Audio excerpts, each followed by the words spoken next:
Siapa sih yang nggak kenal Elon Musk, salah satu manusia terkaya di dunia dengan berbagai macam terobosan teknologinya? Tapi sedikit yang tahu asal-usul masa kecilnya yang penuh penderitaan. Cerita ini bisa jadi motivasi untuk kita yang sedang mengalami kesulitan.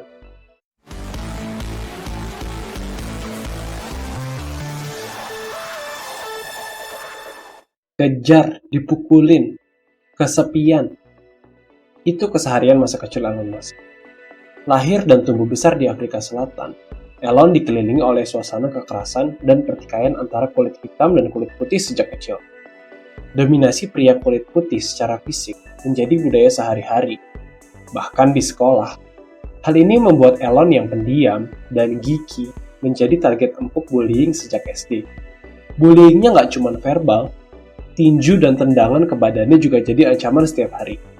Elon harus lari dan sembunyi untuk menghindari kekerasan itu.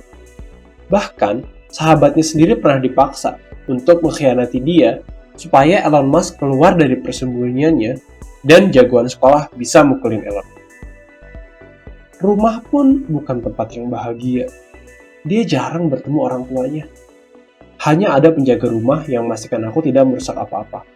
Ingat Elon. Tapi, dia pun tidak mengawasiku. Aku membaca buku, membuat bahan peledak, membuat roket, dan hal lain yang bisa membunuhku. Aku beruntung aku masih punya semua jaring.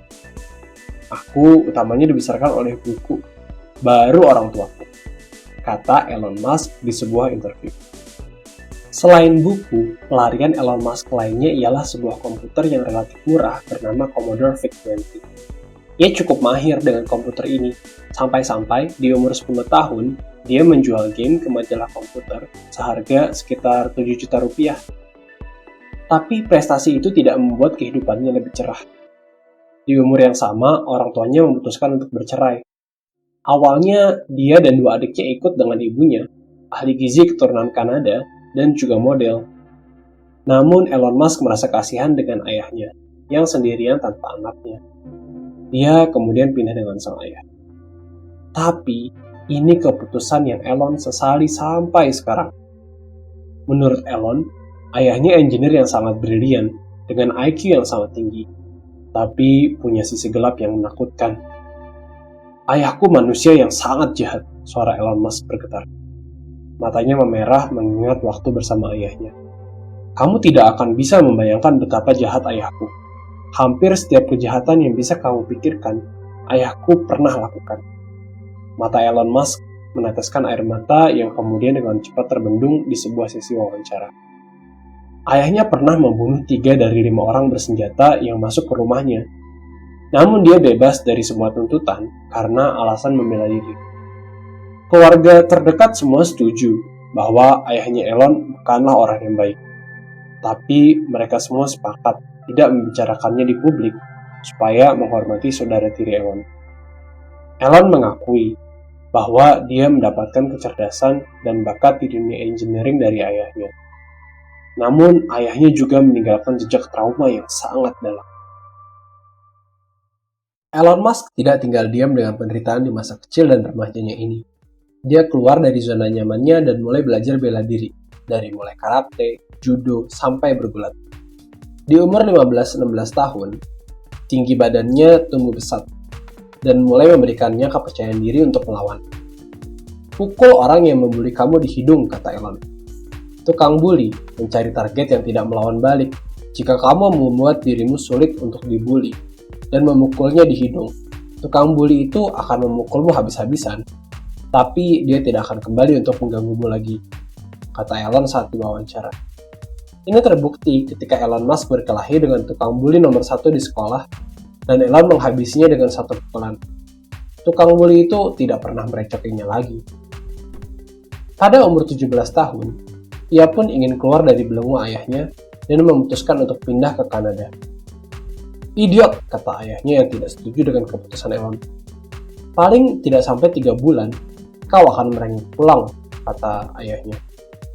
Meski demikian, Elon yakin dengan keputusannya. Tumbuh besar di Afrika Selatan, Elon juga ingin kabur dari wajib militer yang saat itu syarat dengan apartheid dan rasisme.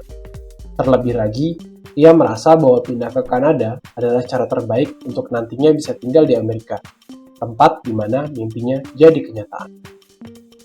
Tentunya, sejarah sudah membuktikan kalau Elon berhasil pindah ke Kanada dan akhirnya Amerika.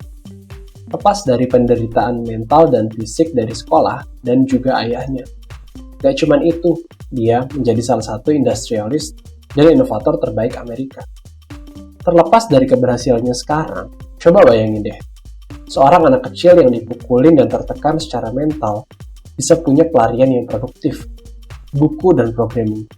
Ini bukan aktivitas gampang loh, tapi yang namanya pelarian pasti bahagia untuk dilakukan kan.